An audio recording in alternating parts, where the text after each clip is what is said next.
Okay, so now for the record, welcome to the capacity building in Scory session. I'm Miki, this is Habib, and today we're gonna talk about capacity building in IFMSA and in Scory. So kind of like just like an overview of what it is, why does it exist, etc. Why is it important to do it? We're also going to be talking about the Scory workshops, which are part of Scory capacity building, but also other ways that Scory does capacity building. We're going to learn about how to host your own workshop in your own SRT, which is of course a big topic, and you'll mainly learn it if you're actually doing it. But I will try do my best to outline you the way to do this. And I will also then relay my work to Habib, and he will talk to you about the current opportunities that you can take part in, specifically in your amazing region regarding Scory CB. All right. So, as a first sort of question, I want to ask you, what is capacity building, or what does it mean for you? If anyone wants to share, what is capacity building?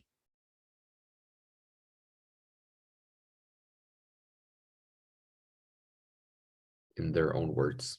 Because like we use this word a lot in IFMSA, I assume in our animals as well, but like how would you actually define it?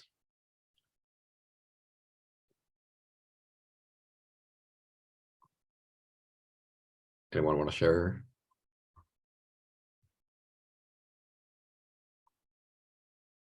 Yes, please, Ahmed. I guess like my idea about capacity building is basically giving the people who are interested in whatever topic the strength points to be able to do their job properly, or giving them just the knowledge about the topic that they are interested in. Thank you. Thank you.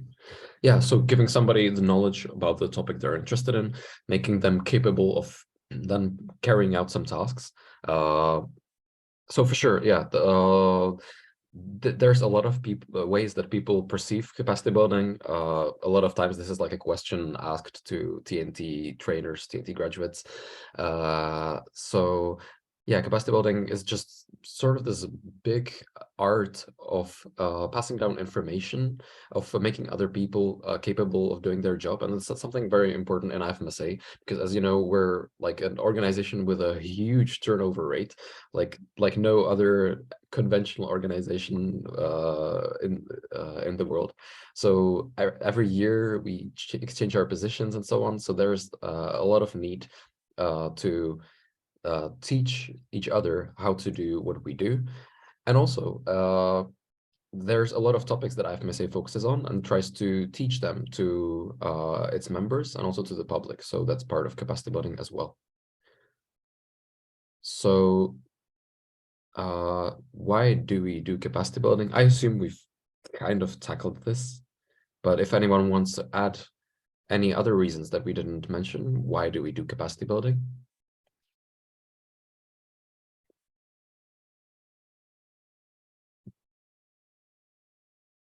Okay, I assume I kind of summed it up already. And be ready for the many construction working images in this presentation, because I thought it was thematic with the capacity building. All right, so we've talked about capacity building being an integral part to IFMSA and to teaching someone something that IFMSA does. So regarding SCORY, the Standing Committee on Research Exchange, what are some topics that we try to teach our members, that we try to teach each other, that NORIs try to teach each other, that IT tries to teach the NORIs, etc.? Feel free to write the topics in the chat or something. Yes, yes, yes. As Habib, the SCORY director at Interim, is writing. Okay, Paul, you can talk. Okay, so in Square, the thing I like about it the most is that we are almost everywhere. We have the exchanges, everything regarding exchanges. We also have research education, everything regarding research education. We have open access, open science, all of these very beautiful topics. Thank you so much. Yeah, I absolutely agree. Like we have so many interesting topics, and that's kind of one thing I love about Scori. So as I said at the start, like I became the Scori capacity building development assistant, and this was like precisely one of the biggest reasons. Like there's so many interesting topics that Scori does.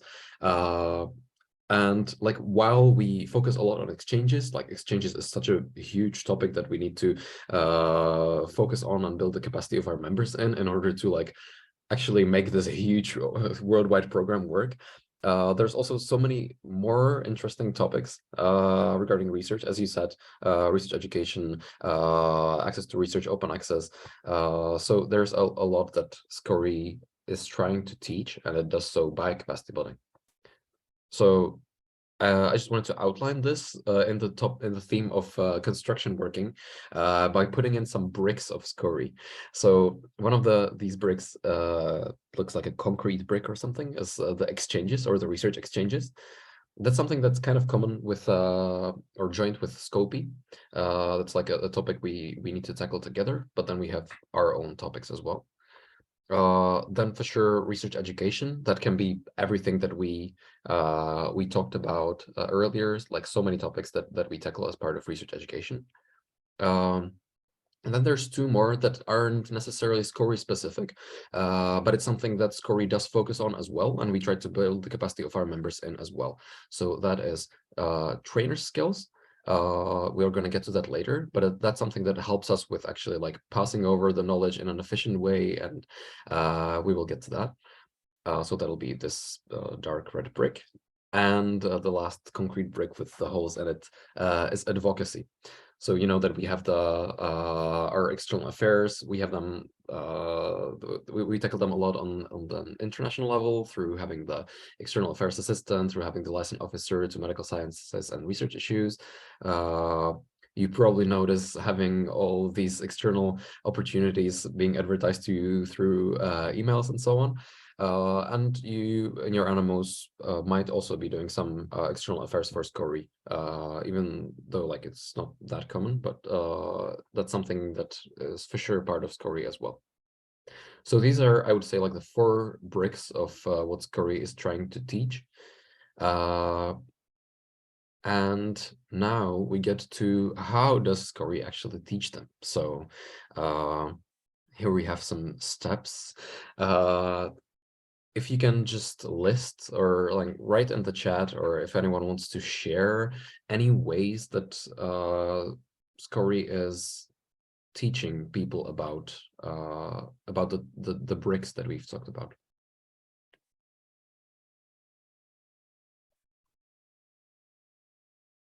Feel free to type it or raise your hand. Or if you want to share something that your animal specifically does. Okay, SRTs, yeah, for sure. SRTs, as you might know, the sub-regional trainings are events that part of them are workshops, and workshops are something that we're going to be talking about further later on. So yeah, definitely. Those are like a few intense working days where you can teach your participants a lot about something, but it's not the only thing. So any other suggestions on how do we do capacity building?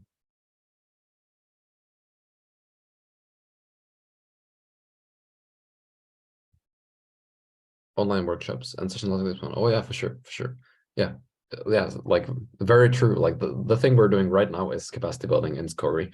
I would say it's like capacity building about capacity building in Scori. And yeah, online workshops. You might have heard about the pilot course being rolled out soon enough. That's like a collaboration and all standing committees kind of using the FMC online training platform. So that'll be rolled out in the upcoming months because there have been delays. Then pre-GAs, pre-RMs, once again, for sure. Thank you, Paul. That's something that we organize workshops in. Any other suggestions? Any other ways to teach people something? Oh yes, the National Research Camp, for sure, for sure. I believe that Habib will also do a good part of advertising at the end. But yeah, let's not forget about the National Research Camp of Leipzig. All right, so The first thing that comes to mind when people say capacity building is, of course, workshops. Like, that's kind of obvious. It's not a bad thing. Obviously, workshops are a huge part of capacity building. We constantly try to develop them. We talk about whatever their regulations. We try to search for trainers, for participants. We think about ways to advertise them, to improve them. We create new ones. But it's for sure not the only thing. So let's forget about workshops for just a little bit. Next up, ways of capacity building are actually manuals. Having a handover manual, having some concise way that you can return to, that you can read up on, that is a part of capacity building as well. And that's why at the start of this term, we're kind of brainstorming what manuals to update, what manuals to like what new manuals to make. We try to ask the Noris what things would they appreciate to have manuals on, etc. Then there's online CB, so that's something that we are doing right now. As you might know, like these two terms, synchronous and asynchronous. So what we're doing right now is actually synchronous online CB. That's like right in this moment I'm talking to you, you're attending the session. That's also something like the Nori training camps that we recently organized in December, and we're going to do another round in May. So I hope you all can attend. It's open to especially Noris, but we're gonna make like a few spots for every NMO to attend. And this one is gonna be a little bit shorter, but it's gonna be very like contain both advanced and basic sessions, so very useful for all Noris. Whereas asynchronous online CB is for example, the online training platform. You might not be familiar with it, but it's like a Moodle training course where you watch the videos, complete some readings, complete some tests, and you do it at your own pace. There's no one talking to you right in this moment. Then there's, of course, sessions. So it's not only workshops, but even the sessions themselves. You might know that there's always sessions teams doing sessions on Skory or on exchanges. There may be some other events like exchanges weekends, etc. Then there's educational activities and ready-made materials, kind of relates to manuals, but there are a few educational activities that we have developed, or the past Skory ITs have developed. And then in a way, like informally, capacity building is even online meetings, reports, and handovers, because writing down a report of what you did can help someone maybe taking up the position after you to kind of get into, hit the ground running and see what was happening before. Online meetings in themselves, even if it's just an organizational meeting, like that is in itself capacity building someone on what is happening, and the same goes for handovers. All right. So now we get to the Skory workshops, the things that you were probably expecting to see and hear about in this session. So in Skory workshops, we're standing at this crossroads, and I would say like these are kind of like two broad topics of what Skory focuses on and of what the workshops focus on. So first, let's go down the path of exchanges. So regarding exchange workshops, you can see the penguin there, because we are doing these in collaboration with Scopy, the Standing Committee on Professional Exchanges, and it's a joint thing with them. So these workshops are always like worked on with Scopy and like trained together. The first one you might have heard of is the Professional and Research Exchange Training, the PRET. Did anyone here participate in a PRET? You can raise your hands. There's not that many of us, but someone. Yes, Ahmed did. Okay, someone did. So Ahmed, if you don't mind sharing, like what in your words did the PRET teach you? Like what was it about? What was its outcome? Well, it basically covered like a lot of my current knowledge of research and professional exchange overall. Like I had a like I would say a good really base knowledge of exchange, but I've obviously wanted to increase that. I had a lot of questions that I also covered. I had some amazing trainers. One of them was Mariona, who's the current IFMC president. So yeah, like I really enjoyed it, and the amount of knowledge that I got from it is like I would recommend it obviously to everybody, but like I think it's one of the best ways to get info, or like the best ways for capacity building for exchange overall. Thank you so much. And if I may, just one question, like how much was the workshop focused on research itself? Like research or research exchange? Research itself. I'd say out of like 10, it was like two of it, like